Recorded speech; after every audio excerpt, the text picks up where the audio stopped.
Good afternoon, Mr. and Mrs. Smith. My name is Anthony Prowlis, and I'm here to discuss another important aspect of educational planning, which will be financial aid. Financial aid is broadly misunderstood, and a lot of people don't know what the actual process as far as applying and being eligible for it. So I'm here to alleviate some of that confusion and provide you some information that can assist you in offsetting the cost for your three children's educational expenses. So, educational costs can be a large expense for any family.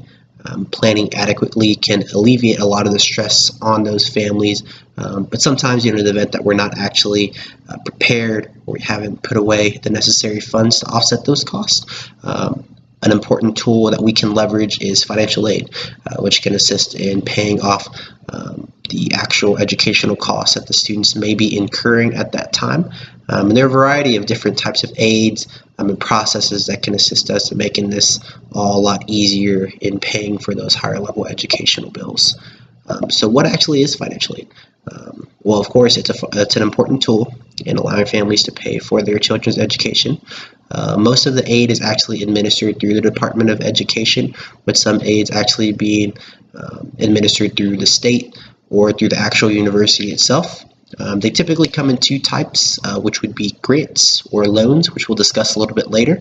And the actual Department of Education notes that at least 85% of college undergraduates accepted some type of financial aid, whether that was in grants or loans. So the actual process to see if you're eligible or to apply for financial aid starts with filling out a FAFSA, which is a free application for federal student aid. The application actually determines the EFC, or the expected family contribution. This takes into consideration the family's income and assets to further determine how much the family will be able to contribute to the student's educational costs. There are three different methodologies that are applied to a federal methodology to determine the EFC, which are the regular formula, which takes income and assets into account, the simplified method, and then the automatically assessed method. So the first method, the regular formula, it considers income, assets, dependency status, household size, number of children in college, and the cost of supporting a family. This formula assumes that 12% of a parent's discretionary net worth is available for education. For students, it considers 50% of their income and 20% of their net worth as available. The EFC is a combo of both the parents and the students' expected contributions. The second method is the simplified method. This does not consider the parents' assets, but there are two qualifiers. The parents either have the option to file their 1040 or 1040EZ at a tax filing time, and their gross income must be less than $50,000.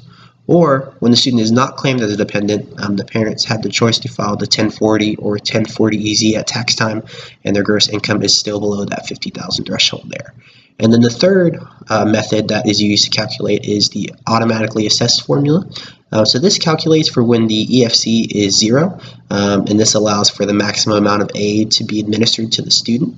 In order to qualify, the parents must also file their 1040 or 1040EZ, and their gross income must actually be below $24,000. So a lot more financial aid is taken into consideration with that method. And then once one of those methods has been used, the EFC is then subtracted from the cost of education, and that's going to give the actual amount of aid that will be awarded to the student. Now, there's going to be two types of aid that are typically awarded to students: grants and loans.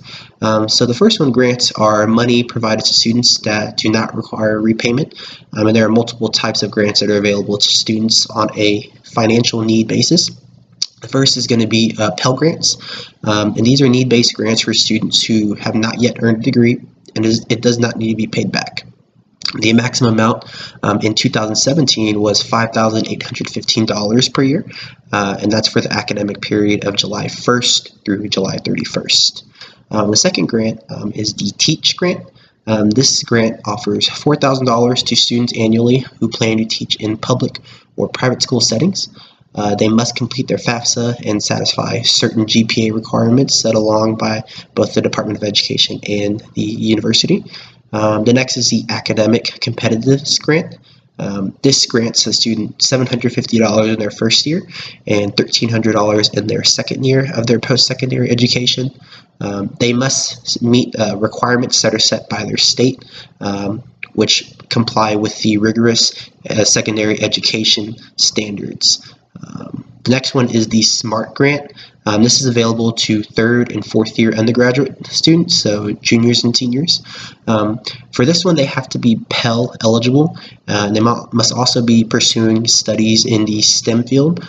This can pay up to $4,000 per year, and it does have GPA eligibility requirements. And then the last grant is going to be the FSEOG grant. This is available to students of exceptional financial need. They must be Pell Grant eligible, and they are eligible for an additional $4,000 yearly. And this is typically going to be considered for students with the lowest EFC. The second type of aid is going to be the loans, and there are types of aids that actually incur repayment. Your typical ones are the Stafford loans, which come in subsidized or unsubsidized. The main difference between those is for subsidized, the federal government is going to pay the interest on the loan while the student is in school, and the unsubsidized is where the borrower, so the student, is actually going to be responsible for those interest payments as soon as it's dispersed.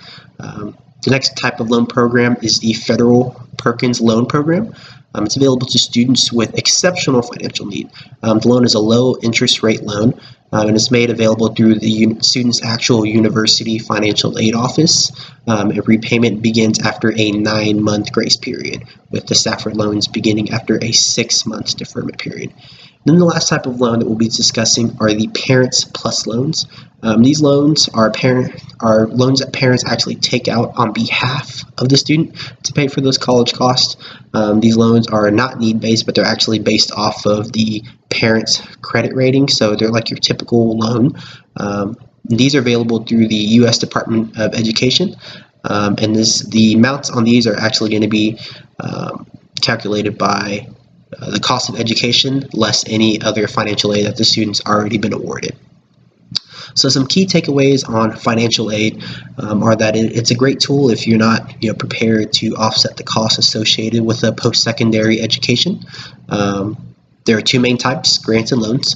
The grants are going to be need-based, and the student does not need to repay those, but there are typically requirements that must be met. The loans are repaid by the borrower, and that's going to be whether it's the student or the parent who is taking them out to pay for those educational costs.